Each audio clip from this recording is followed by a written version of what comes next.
Hi, good morning. This is John from McLaud Technology, and today we will present to you the result of the wash test from the McLaud DTF Powderless solution. Okay, so first, what do you want? A good news or a bad news? So let's start with the bad news. Okay, like the bad news. So this design is the one that we do the wash test. When we look at it, can you get it closer next? Okay. So there's some discoloration in the design. Okay, there's some discoloration in the design, and you can see the ink is the ink joined with the fabric. Okay, so I will tell you the reason why we have this. So this is the first one. Okay, the second one, it's the same thing too, and there's the edges are not good. See this one, the edges, can see this, the edges are start to peel off. Okay, the second one, this is a different type of clothes, and you see here the ink is some of them are cracking. Okay,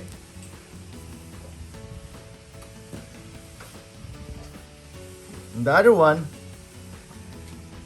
is there's like a discoloration in the shirt, in the ink. All right, so we will tell you the reason. That's the bad news. Okay, the reason for that is I'll tell you in the next thing, but we have a good news. You see the good news here? This is perfect. It would stand. See, when you try to pull it up, it would stand the whole thing. It doesn't crack. And you see this other one too. This one is perfect. Okay, so the reason, remember I told you there is a special shirt, right? So this one, these two shirt was pre-treated with, this is the new product that we would like to present to you. Okay, we have two products that we would like to present to you. This is the McLaud DTF pre-print liquid. Okay, so we have the dark garments and we have the light garments. Okay, so if you are, so this is the one that you have to spray on the shirts. This is the one that you have to spray on the shirts. This one is optimized for DTF ink. Okay, so these are the two products that you need to spray. This is the secret. So you can spray it with the shirts. It's like in the DTG, it's like the pre-treatment. This one will serve like a adhesive or like a glue. This is like almost equivalent to DTG pre-treatment, but we called it pre-print liquid. Okay, this is a pre-print liquid. So before you press here, be sure that you have pre-treated the shirts. Okay, so this one, this good news. Okay, and this one, so these are the shirts that are already pre-print or pre-treated in the factory. This is a factory pre-treated shirts. So these shirts with different colors too. There's black and there's light colors and there's white also. This one you can press it anywhere in the shirts. So there's a shirt that is already pre-treated, so you can press anywhere in the shirt. You can press it here, you can press it anywhere, you can press it a tag. So this one, okay, this is a little bit more expensive but the shirt is pre-treated all over. Okay, there's one in the market they called RTP. I think that's RTP. Okay, that's for the DTG. So that one is pre-treated for DTG ink. So in McLaud we have a shirt which is similar to RTP, okay, but it is pre-treated for DTF ink. Okay, so these two shirts are pre-treated in the factory and it's doing good, okay, because this is optimized for DTF ink. Now the reason like this, the reason that is this one is this one is cracking. You see the cracks, and this is fading. This is the reason if you use an ordinary ink. So we use this one as a standard ink. We don't use this as a premium ink. That's why you can see it when you pull it. Look at this, Miguel. When you pull it, it starts to crack. This is the type of ink. If you use a kind of ink, this would be the result. Okay, it's cracking. You see this one cracking? And this one is not pre-treated with McLaud dark garments. So we try to use a different brand of pre-print liquid, and this is the result. So primarily the reason of this is due to the ink. Okay, this is the reason why it's cracking. This one is we use a different kind of ink. This one too, and this is the reason is a different brand of pre-treat liquid or pre-treatment, and this is also the result. It's cracking. Okay, this one is good. So there's another brand of pre-treat liquid that give a good result. This one is a good result also. This is a good result, a little bit of good results. Only the problem are the edges. This like edges, this one. Like this one, you see the edges? You make it, zoom it. This edges here, this edges here. But this is a different brand of pre-treat liquid. And this one resulted into good printing. So this one is a different brand again of pre-treat liquid. And now you can see the ink is fading. You can feel that this becomes like a screen printing. Right? It feels like a screen printing because of that. So we use a different kind of brand of pre-treat liquid to test what's going on. So that is the. I want to be honest with the powderless thing. So like a DTG, you know, in the DTG, the foundation of DTG is the pre-treatment. Okay, so in the powderless DTF, we use this one. So this one is very, very important. This is the foundation of DTF powderless or powderless DTF. This is the foundation. You have to have a good pre-treat liquid, pre-print liquid in order to have a good results. But guys, look at this. I can really feel that is the print are the same with the shirts. It's like there's nothing here. It's like the ink was embedded in the shirt, and the vibrancy, the color are really intact. This is very intact. Okay. So the most important here, look at this design.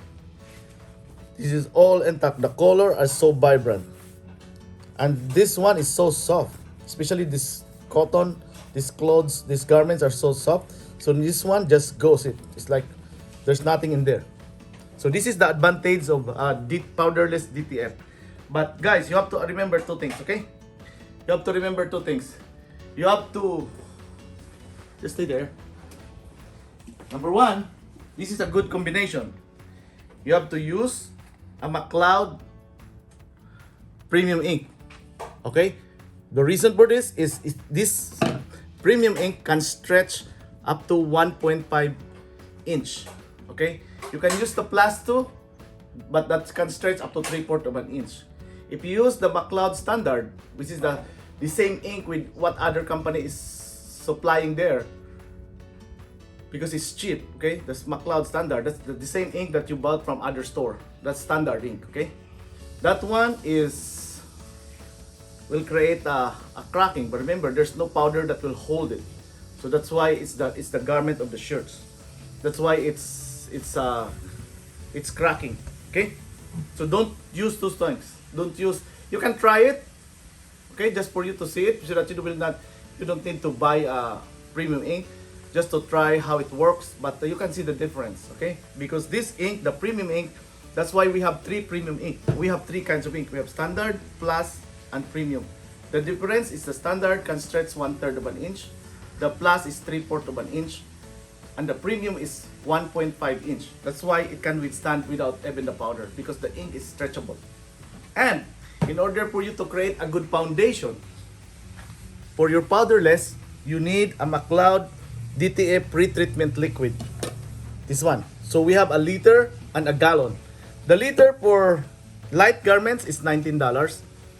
The liter for dark garments is $20. And we have a gallon also. The gallon is $55 for light garments and $60 for dark garments. So 55, 60. This one is $19 and $20. So if you want to try, you can order a 1 liter of this. Okay, we might use a different bottle, but they are just the same thing. Okay, so these are the pre-treatment liquid, and we will show you another video. The next thing is how to pre-print the shirts. Let's say if you want to print only in this part, you just need to pre-print in this area. Okay, this is the foundation of powderless DTF. So this is, guys, the secrets. Okay, so either you use pre-treated shirts, which is pre-treated all over the shirt, the whole shirts, which is about around $5 each per shirt, maybe, or a little bit lower. So you buy the shirt with already pre-treated, okay? Or you can pre-treat yourselves. So the way to pre-treat it, there's a machine that we will gonna sell for, I think, $1,150. It's an automatic that will pre-treat the shirts evenly. You can use also a spray to do yourselves, just to try it. And the process is closely similar to DTG pre-treating. Okay, it's almost the same process with that. And we will tell you how to apply this one in our next video. We will have another video how to apply this. But this is the secret for doing these things. If you want to press all over the shirt, use pre-treated shirts already, so that, because you don't have to worry where you're gonna put your design, okay, or your image. But if you want to save money, you can pre-treat yourself and you can use your own brand. But that's the thing. So this one is not it can do like maybe about 20 shirts or 30 shirts per liter. So this is the added cost. But the main reason is, like, look at this. This is so soft. You cannot feel anything. Okay? Compared to like this one. This design is with powder. But this is the strongest, okay? This is the strongest band because it has a powder that bonds with the shirts. This one is like you know what's the comparison with this? This is like a DTG results. So whatever the durability of DTG, this is the comparison. So the wash test of this is similar to DTG. So if the DTG can withstand 50 maybe, this can withstand 50 also, okay? But the thing is, if you use the DTF powderless, you don't need, this is more vibrant than the DTG result. And you don't need to buy a $30,000 or $20,000 or $50,000 DTG machine, okay, or DTG printer.